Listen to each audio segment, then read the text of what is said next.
Hello, I'm Dr. Leon Stutzman, aka Doc, with another one of these little videos designed to help you to get through these strange days, which we find ourselves in. These yet remain strange days indeed. I'm talking this week about the power of the prophetic. Hosea 12, verse 13, by a prophet the Lord brought Israel out of Egypt, and by a prophet he was preserved. Israel transliterated means as God, he will rule as God.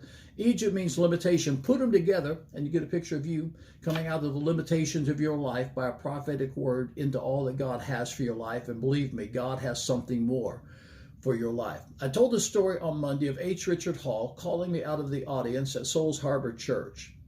He put his fingers on his lips like this, and then he put his fingers on my lips, and then he took my hand and put my hand on his mouth, and he put my hand back on my mouth, and he began to prophesy that I had the same anointing resting on my life that he had on his, and that God had called me to be a prophet. It was powerful. We were all in awe of H. Richard Hall because he was the quintessential old-time prophet of God. If you've ever listen to the song Brother Love's Travel and Salvation Show by Neil Diamond, that pretty much describes H. Richard Hall. He is featured in a couple of scholarly books, one by Indiana University Press called All Things Are Possible.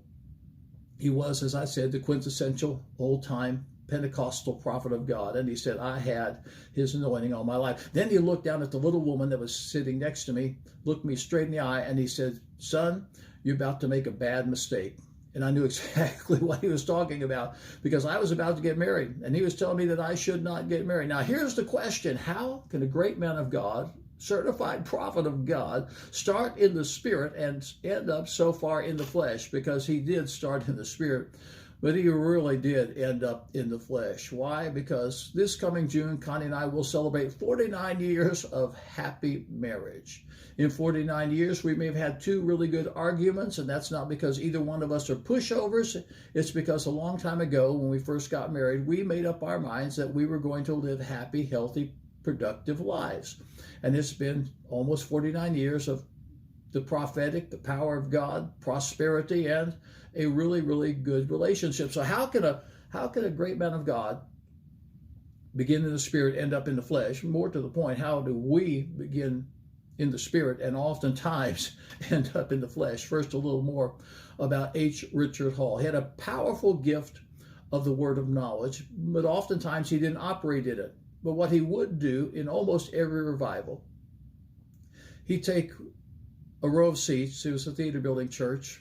He'd take a row of seats. He'd start on one end of the row, and he'd go down to the other end of the row and give every one of those people an accurate prophetic word, an accurate word of knowledge. And then he'd look at the crowd and he said, I just did that to let you know I could do it. Because he was more impressed with communicating the word than he was impressed with impressing everyone else. He went to Allie Taylor's church in Detroit, Michigan.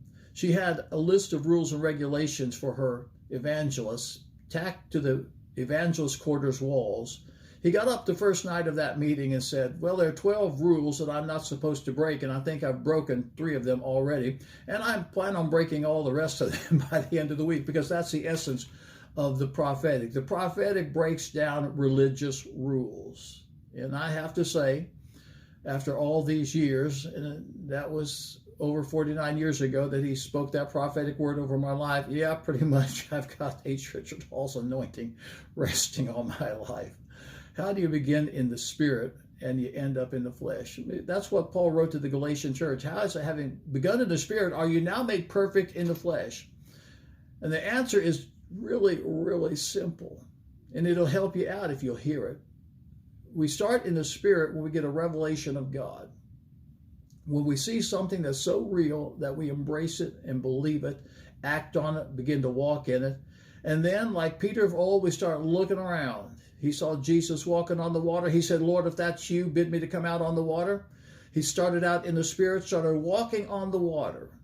And then he saw the wind and the waves. He got his eyes on his circumstances, and he began to sink. And he cried out, Lord, help me. And that's exactly how we start in the spirit and end up in the flesh. We get our eyes on the circumstances. Let me encourage you. If you want to come out of limitation, get your eyes off of the circumstances, believe God bigger than you've ever believed God before, and embrace this as a prophetic word for your life. By a prophet, the Lord brought Israel out of Egypt, and by a prophet, he was preserved. This Sunday, at Aspire Church, I'm beginning a brand new series of messages called Make the Rest of Your Life the Best of Your Life.